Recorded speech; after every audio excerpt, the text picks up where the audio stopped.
Sziasztok! Sziasztok! Itt egy újabb kihívás. És méghozzá citrom kihívás. Nagyon elterjengett az egész országban. Youtube-on, mindenhol. Készültünk hozzá nyálatás ellen. Úgyhogy én félbevágom és négybevágom, valahogy nekiállunk. Most összefut egy nyál a számba. De jó. Tiszta szexi. Mennyit tegyünk meg? Egyet? Egy felet? Amennyit bírsz. Én megpucolom. Minek pucolom a haver? Mert meg kell lenni. Itt egy negyed. De várjál, meg kell pucolni. Légy, én neki állok, haver. Állj neki.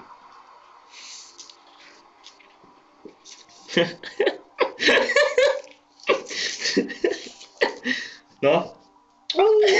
Az kurva zsanyú. Olyan, mint az élet. Az biztos. Egy negyed kész. De amire én megpucolom, te megeszed. Azt a kurva. Ez is Szar. zsanyú. Nagyon. Vágd fél, úgy könnyebben megy, haver. Olyan, mint a narancs. Fú.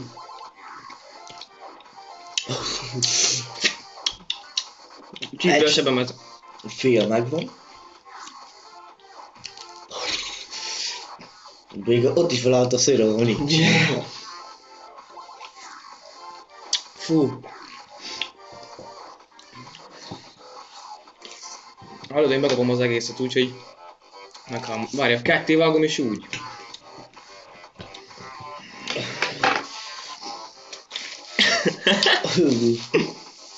Mindent összehúzott.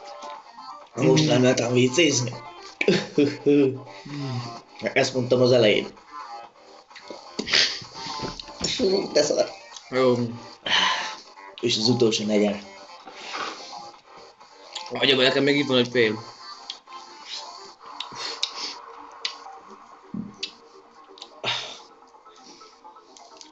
Akkor.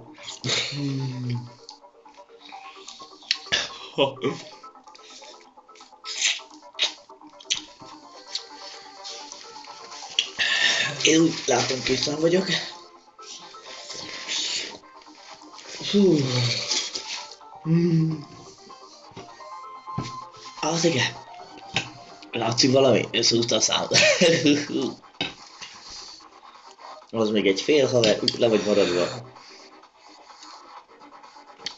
Ha esetleg nem érném túl, akkor szerettem az egész YouTube-ozást, mindenkit szeretek. Na, amúgy amíg a Gergő megeszi ezt a citromot, a maradék felét, amit én már megettem, és mindig érzem a számba, úgyhogy néha így beszélek, ne foglalkozzatok vele. Fú. Akkor majd lassan felkészülünk egy másik kihíváshoz is, ami körülbelül rá egy fél órával kész is lesz. Az meg szépen faji kihívás lesz, vagy a sójék kihívás, de igaz, nincs só van, de szerintem azért lesz a faji kihívás, úgyhogy... Hogy mennyire szeretlek titeket? Egy fél citrom. Most a fejeket. Csak nem savanyú. Én már túléltem. Én túléltem. Na, úgyhogy lesz a faji kihívás is a közeljövőben. Még a Gergő megeszi ezt a részt, az utolsó negyedet nem kell, legyünk olyan jó fejek vele. Úgyhogy ezt még le kell, jó, vagy le kell nyerni, vagy ki kell kötni, úgyhogy köszönjük szépen a megtekintést, úgyhogy remélem sokan lájkoljátok. Ha tetszik, akkor like. Ha nem, akkor is. Mindenképpen lájkoljátok, osszátok 1000-rel. Mi más csináltuk. Legyen még kihívás, várjuk sok szeretettel. Na, köszönjük. Legyen jó napotok, sziasztok! Sziasztok!